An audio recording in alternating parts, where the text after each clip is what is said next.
Fitria yang kebingungan sempat bertanya-tanya kepada sang om, kenapa mereka malah berhenti di perkebunan kopi yang sangat sepi itu. Namun pertanyaan yang keluar dari mulut Fitria itu tidak dijawab oleh Bu Sari.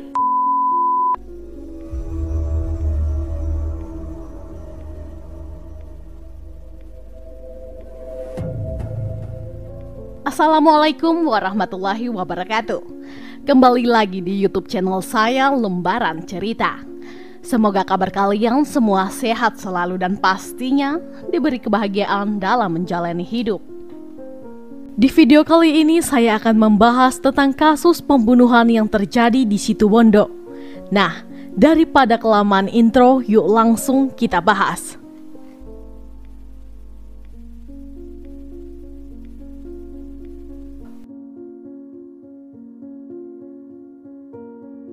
Fitria Ningsi atau yang lebih akrab disapa dengan Fitri merupakan seorang wanita cantik kelahiran Bondowoso 15 Agustus 1994. Ketika kasus ini terjadi, gadis cantik ini masih berusia 21 tahun dan tinggal di sebuah rumah sederhana yang berlokasi di Desa Kalisat, Kecamatan Sempol, Bondowoso, Jawa Timur.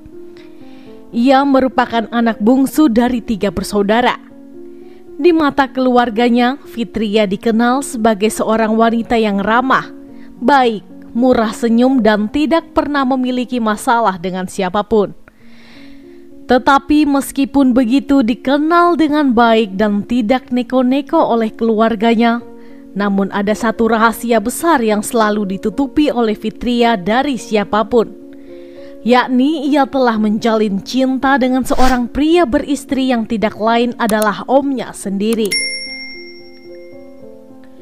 Perjalanan cinta Fitria dengan Bu Sari ini sudah terjalin cukup lama.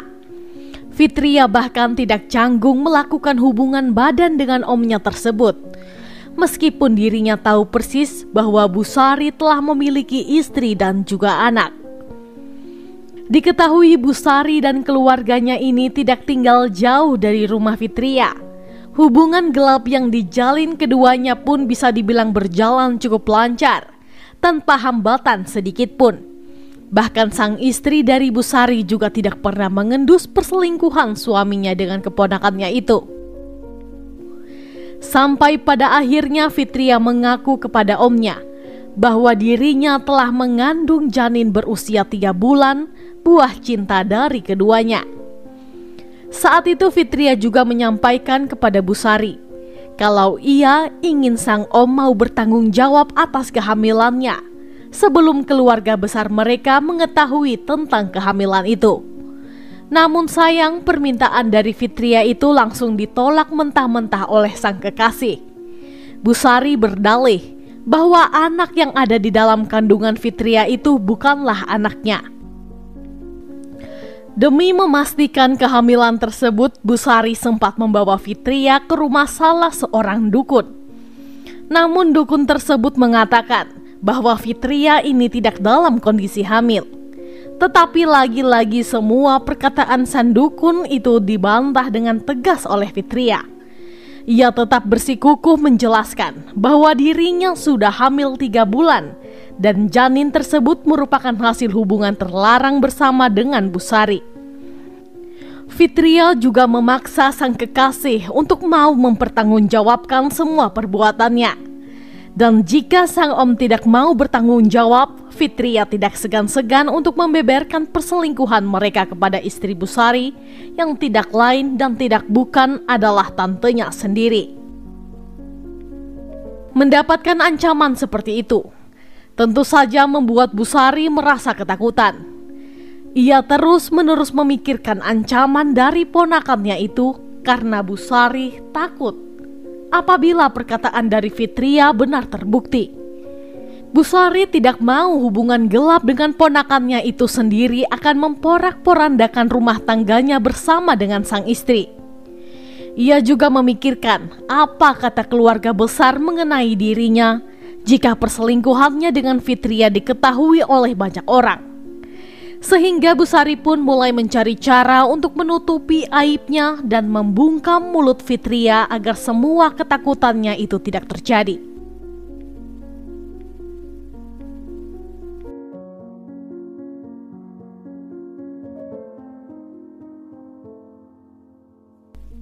Sehari sebelum tragedi berdarah itu terjadi, Busari yang semakin gelap mata dengan yakin mengambil langkah untuk membungkam Fitria selama-lamanya dengan cara menghabisi nyawa keponakannya itu. Setelah semua rencana yang dipikirkan telah matang, Busari mulai menyiapkan semua barang yang diperlukan untuk menghabisi nyawa dari kekasih gelapnya tersebut. Ia kemudian menyembunyikan sebilah parang di belakang semak-semak yang dirancang sebagai lokasi pembunuhan. Keesokan harinya, yakni pada 17 Oktober 2015 malam hari, Busari menghubungi Fitria melalui panggilan telepon dan mengajak Fitria keluar untuk dikenalkan ke salah satu rekannya yang sedang membuka lowongan pekerjaan. Di dalam panggilan itu, Busari mengaku bahwa kenalannya itu mempekerjakan Fitria dengan posisi yang cukup bagus. Saat itu Fitria yang sama sekali tidak menaruh curiga langsung mengiyakan ajakan tersebut. Sembari menunggu kedatangan Busari, Fitria sempat berpamitan kepada keluarga jika dirinya akan pergi untuk dikenalkan kepada salah seorang teman yang bisa memberi pekerjaan kepadanya. Orang tua dari Fitria yang juga tidak merasa curiga memperbolehkan anaknya untuk pergi mencari pekerjaan. Namun mereka sama sekali tidak mengetahui jika Fitria pergi dengan Busari. Tidak lama kemudian Busari tiba di rumah Fitria menggunakan sepeda motor. Keduanya pun langsung berangkat menuju ke sebuah lokasi yang telah dipersiapkan oleh Busari, yakni area perkebunan kopi tepatnya di Desa Kayumas, Kecamatan Arjasa, Situbondo. Setibanya di sana, Busari lalu memberhentikan sepeda motornya. Fitria yang kebingungan sempat bertanya-tanya kepada sang om, kenapa mereka malah berhenti di perkebunan kopi yang sangat sepi itu. Namun pertanyaan yang keluar dari mulut Fitria itu tidak dijawab oleh Busari. Ia lalu menarik tangan Fitria untuk masuk ke sebuah gubuk yang tidak jauh dari perkebunan kopi dan langsung mengajaknya untuk berhubungan dewasa selayaknya suami istri. Tanpa berpikir panjang, sepasang sejoli itu kemudian melakukan hubungan terlarang tersebut. Setelah hasratnya terpuaskan, Busari lalu mengajak Fitria menuju ke semak-semak yang ada di belakang gubuk untuk membicarakan permasalahan di antara keduanya.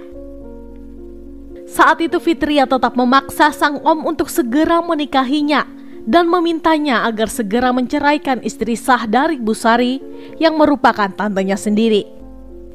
Busari yang sedari awal memang tidak ada niatan untuk menikahi Fitria mulai merasa muak dengan permintaan-permintaan dari kekasihnya itu. Emosi dari Busari pun kian tidak dapat terbendung ketika dirinya mendengar permintaan Fitria untuk menceraikan istrinya. Seketika itu juga Busari langsung mencekik leher Fitria hingga membuat sang kekasih gelap tidak berdaya. Awalnya Fitria memang sempat melakukan perlawanan serta berteriak meminta tolong. Namun perlawanan Fitria tidak membuahkan hasil apapun. Karena perkebunan kopi itu cukup jauh dari rumah-rumah penduduk. Tentu saja teriakan Fitria itu juga tidak berarti apa-apa. Meskipun sudah dengan sekuat tenaga, namun perlawanan itu sia-sia saja. Karena Busari semakin kuat mencekik Fitria hingga membuatnya pingsan. Dalam kondisi tidak sadarkan diri, Busari lalu mengambil sebilah parang yang memang sudah disembunyikannya di tempat tersebut. Dengan parang itu Busari lalu menggorok bagian leher selingkuhannya itu hingga kepala Fitria terpisah dari tubuhnya. Untuk menghilangkan jejak pembunuhan tersebut, Busari lalu menguburkan bagian tubuh dan juga potongan kepala dalam satu lubang yang sama di perkebunan kopi itu. Sedangkan untuk barang bukti lainnya seperti handphone milik Fitria, pakaian luar dan juga pakaian dalam dikuburkan tidak jauh dari lokasi penguburan jasad Fitria. Setelah semuanya beres, Bu Sari kemudian langsung bergegas meninggalkan tempat tersebut menuju ke rumahnya seolah-olah tidak terjadi apapun. Di sisi lain, keluarga Fitria di rumah mulai merasa khawatir. Sebab sudah sehari sejak kepergiannya mencari pekerjaan, Fitria tidak kunjung memberikan kabar apapun. Bahkan ketika ponsel milik Fitria dihubungi oleh pihak keluarga pun, ponsel tersebut sedang tidak aktif. Pihak keluarga yang merasa khawatir lalu melaporkan kejadian tersebut sebagai kasus orang hilang.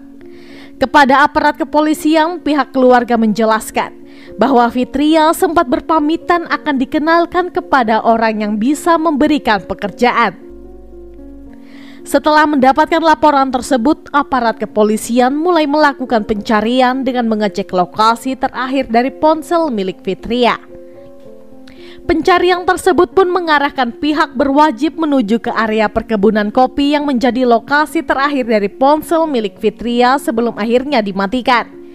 Ketika dilakukan pencarian besar-besaran di area perkebunan kopi itu, aparat kepolisian berhasil menemukan sebuah gundukan yang ketika dibongkar terdapat sesosok tubuh tidak bernyawa dalam kondisi tanpa busana dan bagian kepala sudah terpisah dari tubuhnya.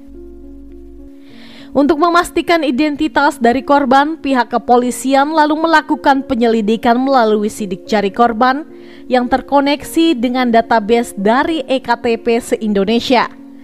Melalui teknologi canggih itu terkuaklah nama Fitria Ningsih, seorang wanita yang telah dilaporkan hilang oleh pihak keluarganya. Tubuh tidak bernyawa itu serta potongan kepala segera dievakuasi ke Rumah Sakit Dr. Abdul Harim Situbondo untuk pemeriksaan lebih lanjut.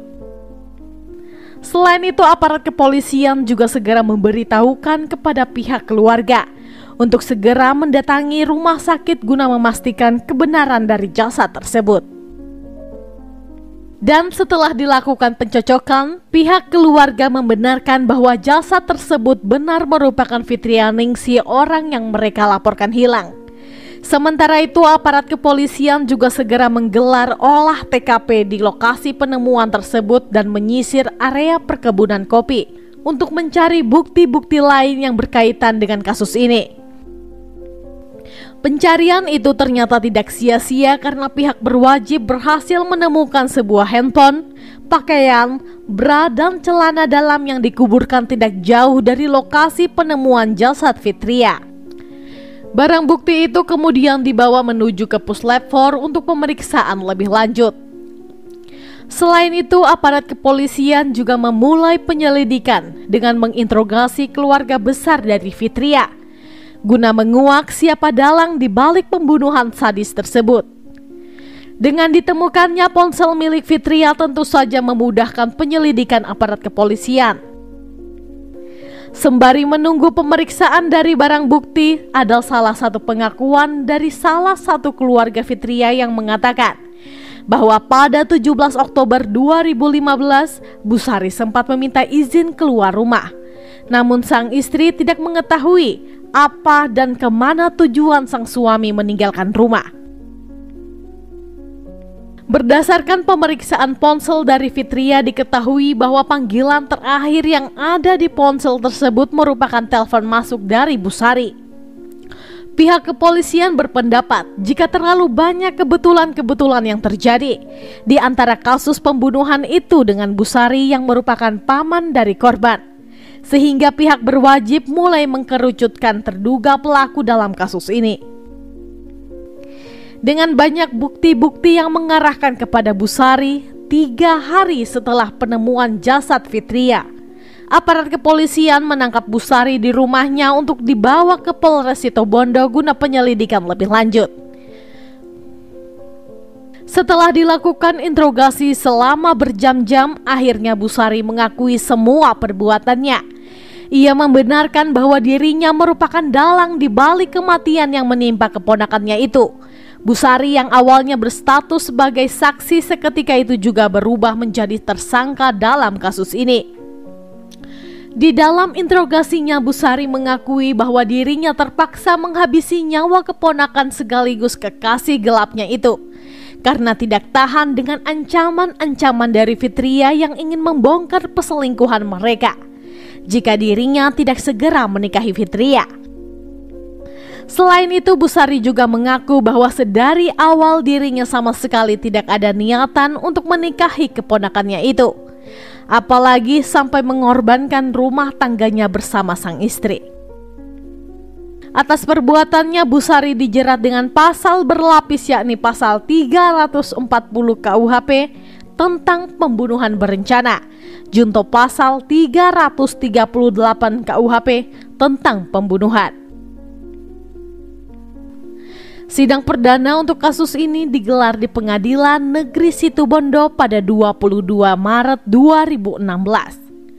Perbuatan terdakwa menghabisi Fitria Ningsih dinilai sangat-sangat sadis oleh majelis hakim, sehingga hakim menjatuhkan vonis hukuman penjara selama seumur hidup. Vonis tersebut diketahui jauh lebih berat dibanding tuntutan dari jaksa yang menuntutkan hukuman penjara selama 20 tahun. Majelis hakim tidak sependapat dengan jaksa karena perbuatan terdakwa yang dinilai sangat-sangat tidak manusiawi. Demikian kasus yang bisa saya ceritakan untuk hari ini. Gimana nih menurut pendapat kalian? Silahkan sampaikan pendapat teman-teman di kolom komentar. Dan semoga dengan adanya video ini kita bisa belajar untuk lebih waspada dan selalu berhati-hati dalam menjalani hidup. Saya sendiri tidak akan pernah bosan untuk mengingatkan, selalu libatkan Tuhan di setiap tindakan kita, karena kita tidak akan pernah tahu apa yang akan terjadi ke depannya. Oke, sekian dulu untuk video hari ini. Mohon maaf jika ada salah dalam tutur kata. Dan jika menurut kalian channel ini bermanfaat, mohon supportnya dengan cara mengklik subscribe, like, komen, dan jangan lupa untuk menyalakan tombol notifikasinya agar kalian tidak ketinggalan saat kami upload video terbaru. Sampai jumpa di video selanjutnya. Bye-bye.